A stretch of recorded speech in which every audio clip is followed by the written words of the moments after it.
कहानी की शुरुआत होती है ग्रे नाम के एक कार मैकेनिक से, जो अपने गराज में एक कार को रिपेयर कर रहा होता है। ये कार इसके एक रेगुलर कस्टमर की होती है और आज इसे ये कार अपने कस्टमर को वापस देने जाना था। जब ग्रे गराज को बंद करके इस कार को उसके मालिक के पास छोड़ने के लिए निकलता है, तभी उसकी वाइफ आशा अपनी AI ऑटोमेटिक कार में वहां आती है। आशा के पास जो ऑटोमेटिक कार थी वह काफी ज्यादा एडवांस थी। ये कार बिना स्टीयरिंग व्हील पकड़े इंसान को सिर्फ वॉइस मैसेज पर उसके लोकेशन तक पहुंचा देती थी। लेकिन ग्रे को AI टेक्नोलॉजी बिल्कुल भी पसंद नहीं है। उसका मानना था कि ये रोबोटिक मशीन्स आगे जाकर इंसानों के लिए बहुत बड़ा खतरा बनेंगी। लेकिन दूसरी तरफ ग्रे की वाइफ आशा एक बहुत ही बड़ी AI कंपनी में काम करती है। इन दोनों की सोच में जमीन आसमान का फर्क था, लेकिन फिर भी ये दोनों एक दूसरे से बहुत ज्यादा प्यार करते थे। ग्रे अपनी वाइफ आशा से कहता है, चलो आज मैं तुम्हें किसी से मिलवाता हूँ। मेरा एक रेगुलर कस्टमर है जिसकी कार मैंने ठीक कर ली है और अब मुझे उसे उसकी कार वापस करनी है। आशा पहले तो वहाँ जाने से इनकार करती है, लेकिन ग्रे के बार बार कहने पर वो वहाँ जाने के लिए राजी हो जाती है। मगर ग्रे को पता नहीं होता कि आशा को वहां ले जाकर ये अपनी लाइफ की सबसे बड़ी गलती कर रहा है। उसके बाद ये दोनों उसी कस्टमर की कार में बैठकर उसके घर की तरफ निकल पड़ते हैं और आशा की ऑटोमेटिक कार भी उनके पीछे आ रही होती है, ताकि जब ग्रे अपने कस्टमर को उसकी कार उसके हवाले कर दे तो ये लोग अपनी ऑटोमेटिक कार में घर को वापस आ सके। वहां पहुंचने पर ग्रे अपनी वाइफ को एक आदमी एरन से मिलवाता है। तब ग्रे की वाइफ उसे देखकर काफी हैरान रह जाती है, क्योंकि एरन एक बहुत बड़ी टेक कंपनी का मालिक था। उसकी कंपनी AI ऑटोमेटिक चीजें बनाती थी। यहाँ आशा अपने हस्बैंड ग्रे से कहती है, तुमने मुझे पहले क्यों नहीं बताया कि तुम मुझे एरन से मिलवाने ला रहे हो। असल में एरन ही ग्रे का रेगुलर कस्टमर था। लेकिन यहाँ हम देखते हैं कि एरन का नेचर थोड़ा अजीब सा था। उसे यह भी नहीं पता था कि जब किसी से मिलते हैं तो किस तरीके से मिला जाता है। आशा एरन से कहती है, मैं भी एक AI टेक कंपनी में काम करती हूँ जो जल्द ही तुम्हारी कंपनी के बराबर में आ जाएगी। जिस पर एरन मुस्कुराते हुए कहता है, ऐसा कभी नहीं हो सकता, चलो दिखाता हूँ क्यों। और फिर एरन उन दोनों को अपनी लैब में ले गया। वहाँ एरन ने खुद का बनाया हुआ एक स्पेशल चिप बताया, जो कि एक AI यानी आर्टिफिशियल इंटेलिजेंस चिप थी, और उस चिप को उसने नाम दिया था स्टेम। वो बताता है कि ये चिप कुछ भी कर सकती है, क्योंकि इसमें बहुत सारे पावर्स हैं और इससे तेज दिमाग आज तक किसी ने भी नहीं बनाया। इस इन्वेंशन को देखने के बाद ग्रे और उसकी वाइफ अपनी इलेक्ट्रिक कार से घर वापस जा रहे होते हैं। कार ऑटोमेटिक मोड पर थी। आशा और ग्रे गाड़ी के पिछले सीट में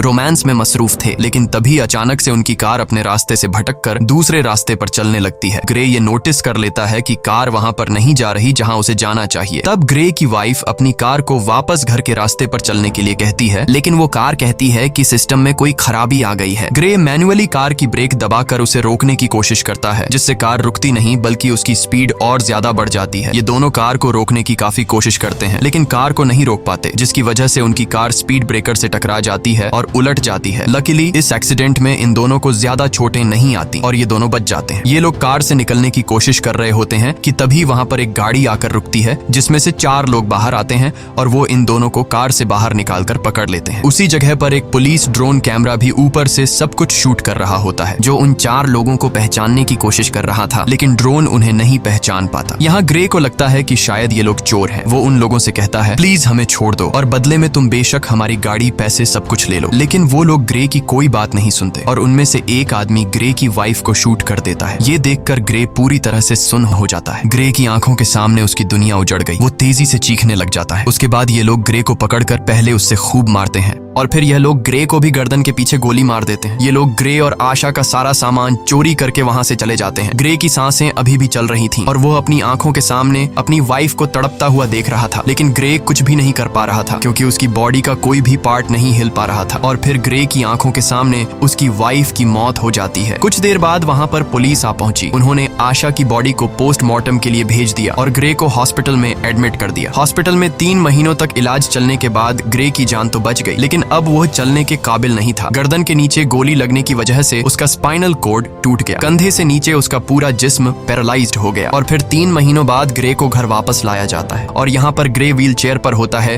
क्योंकि उसके सिर के अलावा पूरी बॉडी बेजान थी। अब ग्रे कोई भी काम नहीं कर सकता था, इसीलिए उसका काम करने के लिए उसके घर पर एक रोबोट मशीन थी जो उसका सारा काम करती थी और उसकी मदर उसका ख्याल रख रही थी। लेकिन ग्रे के लिए अब जिंदगी बोझ बन चुकी थी। उन 4 किलर्स ने न सिर्फ उसकी वाइफ को मार डाला बल्कि उसकी जिंदगी उजाड़ दी। वो बदले की आग में जल रहा था। बस ग्रे के पास एक ही उम्मीद बची थी, जिसके सहारे वो जी रहा था। वो अपनी वाइफ के किलर्स को जल्द से जल्द जेल की सलाखों के पीछे देखना चाहता था। इसीलिए वो पुलिस स्टेशन जाता है। पुलिस स्टेशन में ग्रे उनसे अपनी वाइफ के किलर्स के बारे में पूछता है, तो वो डिटेक्टिव कहती है कि इनमें से अभी तक किसी का भी पता नहीं चल पाया। वहाँ हमारे पुलिस का ड्रोन कैमरा तो मौजूद था, लेकिन फुटेज धुंधली थी, जिससे कातिलों का पता नहीं चल पा रहा है और पुलिस अब और इन्वेस्टिगेशन कर रही है, हम बहुत जल्द उन्हें ढूंढ लेंगे। तब ग्रे ये सुनकर काफी ज्यादा डिसअपॉइंट हो जाता है, क्योंकि काफी टाइम से ग्रे पुलिस से बस यही सुनता आ रहा था कि हम इन्वेस्टिगेशन कर रहे हैं। अब ग्रे पूरी तरह से हिम्मत हार चुका था और वो इस तरह से जीना भी नहीं चाहता था, क्योंकि उसकी जो उम्मीद थी अपनी वाइफ के कातिलों को जेल की सलाखों के पीछे देखने की, उससे वो अधूरी नजर आने लगी। ग्रे को समझ आ गया था कि पुलिस उन 4 कातिलों को कभी नहीं पकड़ पाएगी, इसीलिए अब वो खुद को मारने की सोचने लगा। ग्रे वहां पर मौजूद रोबोट मशीन की मदद से मेडिसिन का ओवरडोज ले लेता है, जिससे वो बेहोश हो गया। अच्छी बात यह थी कि उसके घर पर लगे AI सिस्टम ने वक्त पर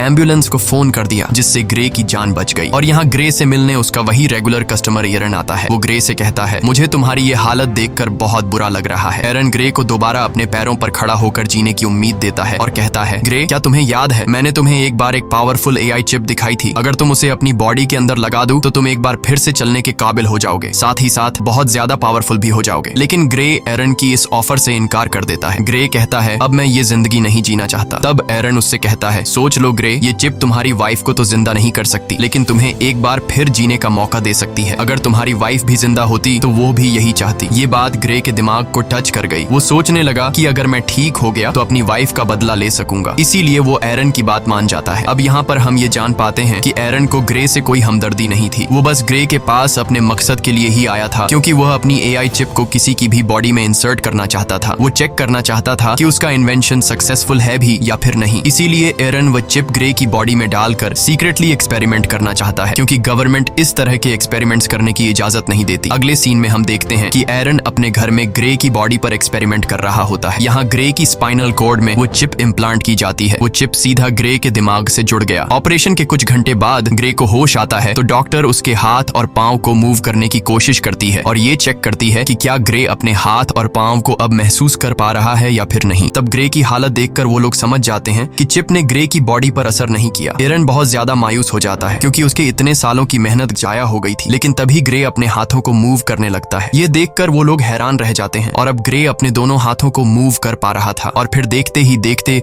ग्रे अपने दोनों पैरों पर खड़ा हो जाता है। खुद को ठीक होता देखकर ग्रे बहुत ज्यादा खुश हो जाता है। अब वो पहले से भी ज्यादा पावरफुल खुद को फील करने लगा। एरन भी अपनी एक्सपेरिमेंट को सक्सेसफुल होता देखकर काफी खुश हो जाता है। फिर यहाँ पर एरन ग्रे से एक कॉन्ट्रैक्ट पर साइन करवाता है, जिसमें वो किसी को भी नहीं बताएगा कि वो चल सकता है और उसे सबकी नजरों में पैरालाइज्ड बनकर रहना होगा, क्योंकि अगर गवर्नमेंट को पता चला कि ग्रे चिप के जरिए दोबारा से चल पा रहा है तो एरन को अरेस्ट कर लिया जाएगा और ग्रे की बॉडी से उस चिप को निकाल लिया जाएगा, क्योंकि उस चिप को किसी की बॉडी में इंजेक्ट करना इलीगल है। उसके बाद ग्रे अपने व्हील चेयर पर बैठकर घर आ जाता है। यहाँ उसे पता चलता है कि उसके लिए डिटेक्टिव का भेजा एक पैकेज आया है, जिसमें ग्रे की वाइफ की पोस्टमार्टम रिपोर्ट और उसके केस से रिलेटेड कुछ इन्फॉर्मेशन थी। ग्रे उस दिन पुलिस ड्रोन से रिकॉर्ड की गई फुटेज देखने लगा, लेकिन फुटेज क्लियर नहीं थी, इसलिए ग्रे को किलर्स के बारे में कोई जानकारी नहीं मिल पाई। वो मायूसी में ड्रिंक करने लग जाता है। तभी अचानक उससे एक आवाज आई, क्या तुमने फुटेज में एक चीज नोटिस की? ये आवाज सुनकर ग्रे यहाँ वहाँ देखने लगा, लेकिन उसे कोई भी नजर नहीं आया। ग्रे घबरा कर बोला, कौन है? सामने आओ। तभी फिर से आवाज आई, शांत हो जाओ ग्रे, मैं तुम्हारे अंदर की वो AI चिप हूँ, वही सिस्टम जो तुम्हारी बॉडी चला रहा है। यहाँ पर ग्रे सोचता है कि शायद वो पागल हो गया है, जिस पर वो चिप कहती है, नहीं ग्रे, तुम पागल नहीं हुए हो। ऑपरेशन के दिन के बाद मैं तुम्हारे साथ हूँ, तुम जो देख सकते हो वो मैं भी देख सकती हूँ। जिस पर ग्रे ने पूछा कि क्या तुम्हें और कोई सुन सकता है? चिप ने जवाब दिया, नहीं, मुझे सिर्फ तुम ही सुन सकते हो। यहाँ पर वो चिप ग्रे की हेल्प करने की कोशिश करती है, ताकि ड्रोन की मदद से ग्रे को पता चल सके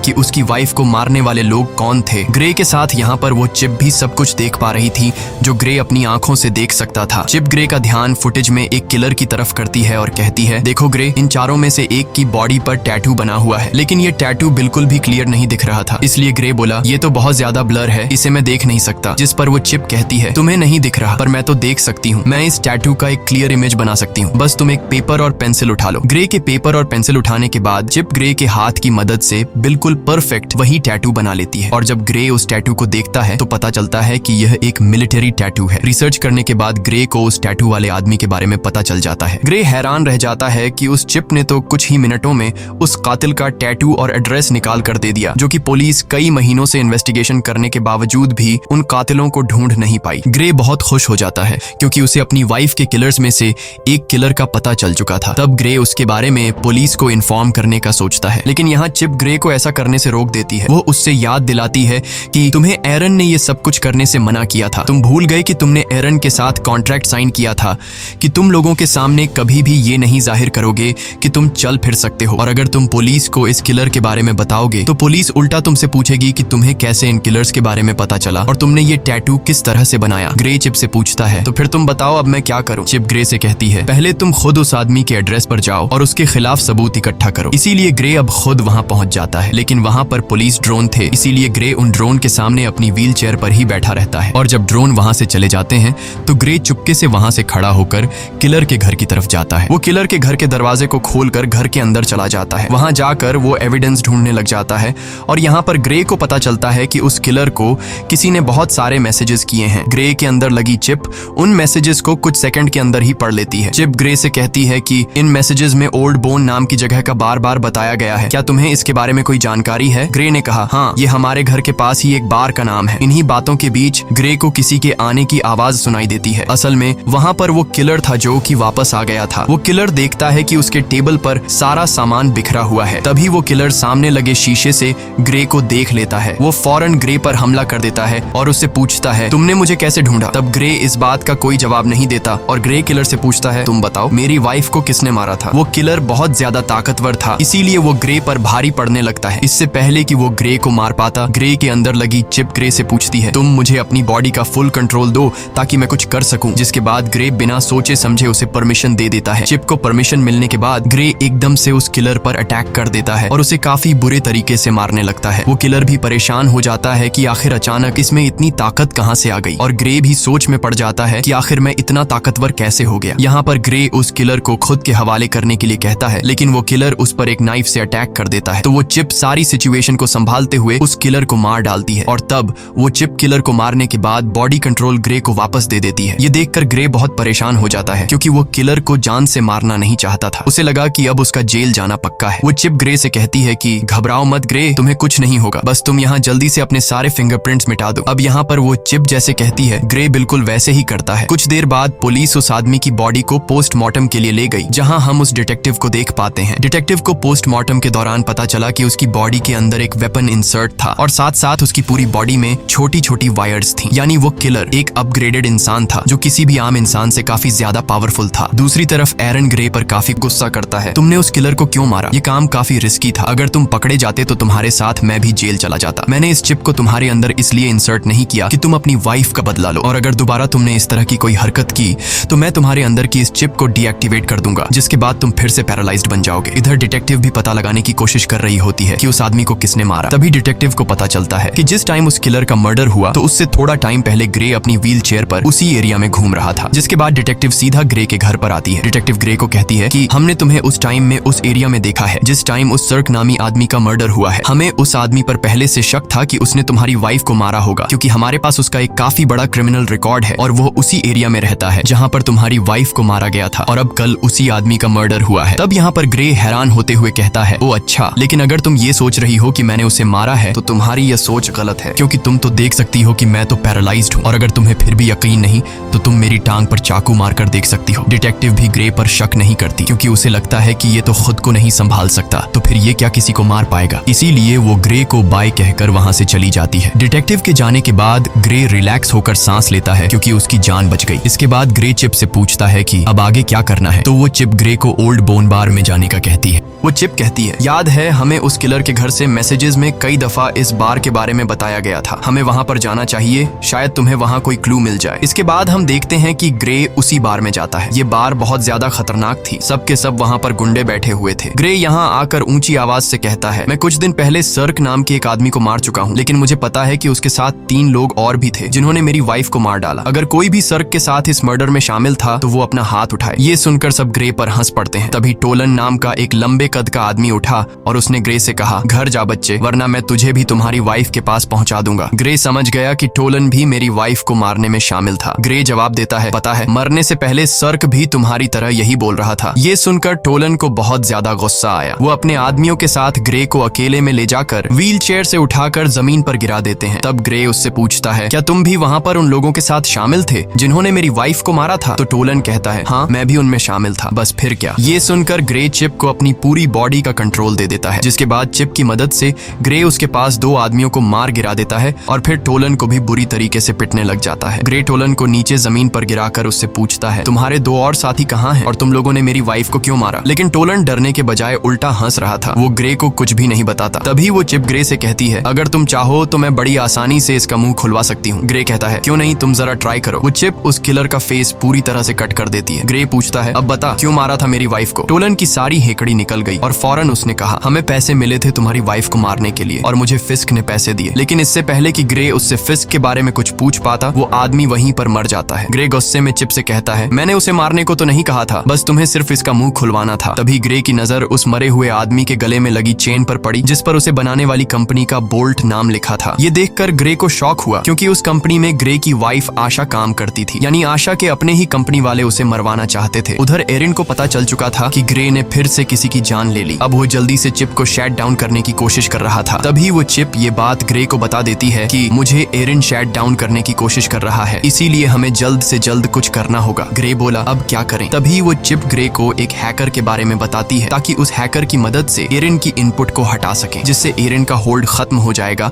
और वो कुछ भी नहीं कर पाएगा। चिप ग्रे को जेमी नाम के एक हैकर का पूरा एड्रेस दे देती है। इसके बाद ग्रे उस हैकर के पास जाने लगता है। कुछ देर बाद ग्रे उस हैकर के फ्लैट तक पहुंच जाता है, लेकिन दूसरी तरफ एरिन उस चिप को 30% शट डाउन कर देता है, जिससे ग्रे की एक टांग पैरालाइज हो जाती है। लेकिन ग्रे फिर भी हिम्मत करके ऊपर जाता है। एरिन तेजी से चिप को शट डाउन करने के काम पर लगा रहता है, जिससे ग्रे का एक हाथ और एक पांव पैरालाइज हो जाता है। लेकिन इससे पहले कि एरिन ग्रे को पूरी तरह से पैरालाइज कर देता, ग्रे हैकर के डोर तक पहुंच जाता है। इसके बाद एरिन ग्रे को 100% शट डाउन कर देता है। अब ग्रे पूरी तरह से पैरालाइज हो चुका था। अच्छी बात यह थी कि ग्रे हैकर के दरवाजे तक पहुंचकर नॉक कर चुका था। इसके बाद जेमी नाम का एक हैकर दरवाजा खोलता है। ग्रे ने जेमी को कुछ पैसे दिए और जो कुछ चिप ने उसे समझाया था वो उसने हैकर से कहा। हैकर ने ग्रे को घर के अंदर लाया और उसके कोडिंग में काम शुरू कर दिया। तभी हम दूसरी तरफ उस बार में दो आदमियों को देखते हैं जहां ग्रे ने टोलन को मारा था। उनमें एक तो वही आदमी था जिसने ग्रे की वाइफ को गोली मारी थी और उसी का नाम फिस्क है। अब यहाँ पर फिस्क बार के ओनर पर गुस्सा करता है, क्योंकि ग्रे उसके एक आदमी को मारकर चला गया और बार के ओनर ने कुछ भी नहीं किया। फिस्क उस बार के ओनर को मार देता है। फिस्क अपने साथी को मरा हुआ देखकर बहुत ज्यादा गुस्सा हो जाता है। यहाँ पर फिस्क अपने साथी की आंख में एक पतली सी पिन घुसाता है और उस पिन डिवाइस से फिस्क को सब कुछ पता चलता है और उसे यह भी पता चल जाता है कि इस वक्त ग्रे कहाँ पर है। इसके बाद फिस्क और उसका साथी वहाँ जाने के लिए निकलते हैं। दूसरी तरफ हैकर ने ग्रे के सिस्टम को फ्री कर दिया। बस अब चिप को सिर्फ रीस्टार्ट करने की देर थी और हैकर ग्रे को बताता है कि कुछ देर बाद तुम्हारे अंदर लगी चिप रिबूट हो जाएगी। तभी वह हैकर देखता है कि दो लोग यहाँ पर आ रहे हैं और वह दो लोग थे फिस्क और उसका साथी। इसके बाद फिस्क और उसका साथी दरवाजा तोड़ने की कोशिश करते हैं, जहाँ पर वह चिप ग्रे की बॉडी में फिर से बूट होने लगती है, जिससे ग्रे का एक हाथ दोबारा काम करने लगता है। यहाँ पर फिस्क और उसका साथी दरवाजा तोड़कर अंदर आ जाते हैं। अंदर आकर वह दोनों देखते हैं कि ग्रे जमीन पर पैरालाइज पड़ा हुआ है। जैसे ही ये दोनों ग्रे को मारने वाले थे, तभी अचानक ग्रे की बॉडी के अंदर लगी चिप रिस्टार्ट हो जाती है और ग्रे फौरन वहां से भागने लगता है। तब यहाँ पर फिस्क का साथी भी फायरिंग करते हुए उसका पीछा करता है। ग्रे खुद को बचाते हुए ऊपर बिल्डिंग की छत पर चढ़ जाता है। अब आगे जाने का कोई रास्ता नहीं था, इसलिए ग्रे वहीं पर रुक जाता है। यहाँ पर वह चिप अपनी पावर दिखाती है और बड़ी ही बेरहमी से फिस्क के साथी को मार देती है। जब तक फिस्क वहाँ पर आता है तब तक ग्रे वहाँ से जा चुका होता है। इसके बाद ग्रे जब अपने घर आता है तो उसकी मदर उसे देख लेती है कि उसकी पूरी बॉडी पर खून लगा हुआ है। साथ ही ग्रे अपने पैरों पर भी खड़ा हुआ है, यानी अब वह पैरालाइज नहीं है। इसके बाद ग्रे अपनी मदर को इस सब के बारे में बता देता है कि वह किस तरह से एरिन की चिप की वजह से दोबारा ठीक हो गया है। साथ ही ग्रे अपनी मदर को इस बात को सीक्रेट रखने के लिए भी कहता है। उधर एरिन बहुत ज्यादा टेंशन में होता है, क्योंकि उसके हाथ से अब ग्रे और वह चिप निकल चुके थे। उस हैकर के इनपुट डालने के बाद एरिन उसे ट्रैक नहीं कर पा रहा था। इसके बाद ग्रे की मदर वहाँ पर आकर उसे बताती है कि वह डिटेक्टिव आई है। यहाँ पर डिटेक्टिव ग्रे से कहती है कि तुम्हारी व्हील चेयर उस जगह से मिली है जहाँ पर दूसरा मर्डर हुआ है, तुम इस बारे में क्या कहोगे? इस पर ग्रे कहता है, हाँ मैं वहाँ पर था, लेकिन मैंने किसी को नहीं मारा। अब डिटेक्टिव को भी ग्रे पर शक होने लगा था। तब डिटेक्टिव उससे कहती है कि 3 लोग मारे जा चुके हैं और तीनों वही हैं जिन पर हमें शक था कि उन्होंने ही तुम्हारी वाइफ को मारा होगा, और हर बार तुम वहाँ पर पाए जाते हो जहाँ पर मर्डर होता है, तो हो सकता है तुम किसी को पैसे देकर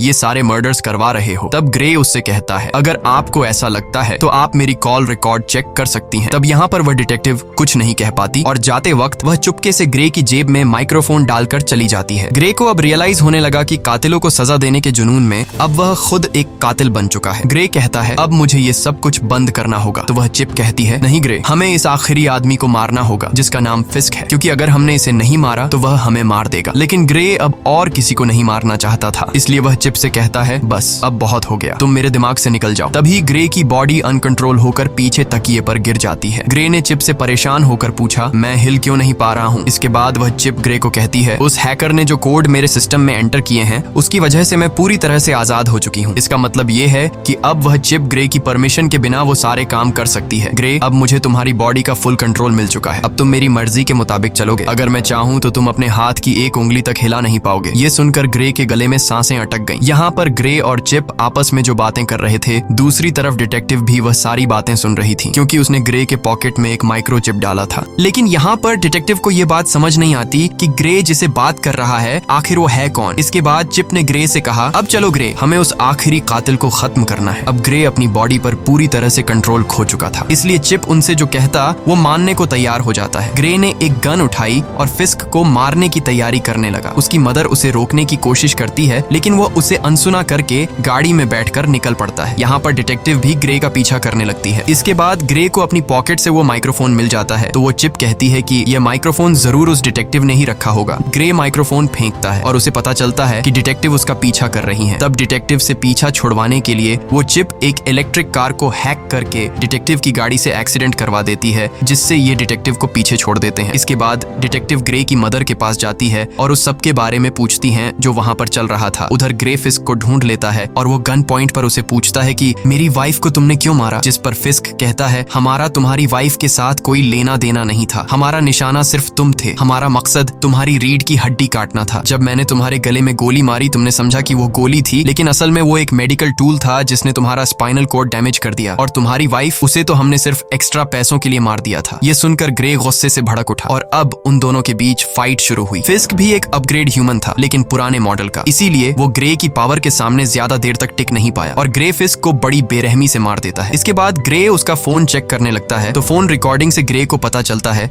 कि यह सबके पीछे कोई और नहीं बल्कि एरन है। उसी ने ग्रे की वाइफ को मरवाया और ग्रे को पैरालाइज कर दिया। अब ग्रे बिना कुछ सोचे एरन को मारने के लिए उसके घर में जाता है, लेकिन वहाँ एरन अकेला बैठकर रो रहा था। ग्रे ने एरन से पूछा, क्यों किया ऐसा तुमने? मैंने तुम्हारा क्या बिगाड़ा था? एरन कहता है, ये सब मेरी प्लानिंग नहीं थी, मैंने तुम्हारी वाइफ को नहीं मरवाया। ग्रे कहता है, झूठ मत बोलो, मैंने तुम्हारी रिकॉर्डिंग मोबाइल पर सुन ली है। इससे पहले कि ग्रे एरन को मार पाता, पीछे से डिटेक्टिव आकर ग्रे को गन फेंकने के लिए कहती है, और जैसे ही डिटेक्टिव ग्रे के पास आती है तो ग्रे डिटेक्टिव को गिरा देता है। अब यहाँ उस डिटेक्टिव को ग्रे मारना नहीं चाहता था, लेकिन वो चिप मारना चाहती थी। ग्रे अपनी पूरी जान लगाकर डिटेक्टिव के गले से अपना हाथ हटा लेता है। अब चिप ग्रे से कहती है, क्या अब तुम मुझसे ही लड़ना चाहते हो? तुम्हें पता नहीं है कि तुम्हारा दिमाग मेरे कंट्रोल में है, तुम जानते हो कि मैं तुम्हें दर्द भी दे सकती हूँ। इसके बाद वो चिप ग्रे के हाथ से चाकू उठाती है और उसके दूसरे हाथ में दे मारती है, जिससे ग्रे चीखने लग जाता है। ग्रे अब फिर से डिटेक्टिव को मारने के लिए आगे बढ़ा। वो उसे मारने ही वाला था कि डिटेक्टिव उसे टेजर गन से शॉक दे देती है, जिससे वो नीचे गिरकर पैरालाइज हो जाता है। इसके बाद एरन हाथ में बंदूक लिए ग्रे की तरफ आगे बढ़ा और यहाँ पर होता है मूवी का मेन प्लॉट रिवील। यहाँ पर एरन कहता है, इस चिप को मैंने बनाया था और तुमसे पहले मैं इस चिप से बातें करता था और मुझे चिप ने बताया कि वो इंसानों की तरह बनना चाहती है। मैंने वही किया जो तुम्हारे गले में लगी चिप ने मुझसे करवाया। फिस्क को कॉन्ट्रैक्ट देकर तुम्हारी वाइफ को मरवाना, तुम्हें पैरालाइज करना और तुम्हारी गर्दन पर वो चिप लगवाना, सब कुछ उसी चिप का प्लान था। मैंने इस चिप को बनाया तो है, लेकिन मैं इसे पूरी तरह कंट्रोल नहीं कर सका। ये चिप किसी इंसान के शरीर में घुसकर उसे अपनी मर्जी के फैसले करवाना चाहती थी और इस चिप ने तुम्हें चूज किया था। ये बातें सुनकर ग्रे काफी हैरान हो जाता है। एरन बताता है कि ये चिप मुझे मारना चाहती है क्योंकि अगर मैं जिंदा रहा तो इसी के जैसी एक और एआई चिप बना दूंगा, और चिप यह नहीं चाहती कि इस जैसा और कोई भी हो, इसीलिए वो मुझे मारना चाहती है। और यहाँ पर वह चिप कहती है, हाँ यह मेरा ही प्लान था, मैं जिंदा इंसान बनना चाहती थी, इसीलिए मैंने यह सब कुछ कर दिया। इस बार इस चिप की बातों को एरन और डिटेक्टिव भी सुन पाते हैं। यहाँ पर वह चिप एक बार फिर से एक्टिवेट हो जाती है और वह फौरन एरन को मार देती है। अब वह चिप डिटेक्टिव को भी मारने की कोशिश करती है। यहाँ पर ग्रे पूरा जोर लगाकर उसके निशाने को गलत कर देता है। गुस्से में आकर चिप ने ग्रे की गर्दन पर पिस्टल तान दी और अगले ही पल कुछ अजीब हुआ। जब ग्रे की आंख खुलती है तो खुद को एक हॉस्पिटल की बेड पर पाता है। यहाँ पर वह चिप को आवाज देता है, लेकिन उसे कोई भी रिस्पॉन्स नहीं आता और तभी उसकी वाइफ भी उसके सामने ही होती है। उसकी वाइफ उसे बताती है कि हमारा एक्सीडेंट हो गया था और तुम बहुत दिनों से बेहोश थे। तो फिर क्या ये सब कुछ एक सपना था? बिल्कुल नहीं। असल में इस चिप ने ग्रे के दिमाग को उसके शरीर से बिल्कुल डिस्कनेक्ट कर दिया था और उसे एक खूबसूरत उसके सपनों की दुनिया में भेज दिया। ग्रे का माइंड वहां पर खो गया था, जबकि उसका शरीर असली दुनिया में चिप के कंट्रोल में था। चिप अब डिटेक्टिव को भी मारने वाली थी। डिटेक्टिव उससे कहती है, ग्रे तुम ऐसा नहीं कर सकते। तो वह चिप कहती है, ग्रे अब यहाँ पर नहीं है, वह बहुत ही अच्छी जगह पर है, अपने सपनों की दुनिया में जहाँ उसे होना चाहिए, और अब इस बॉडी पर मेरा कब्जा है। और यह कहकर वह चिप डिटेक्टिव को शूट कर देती है और इसी के साथ ये कहानी खत्म हो जाती है। अगर वीडियो आपको अच्छी लगी हो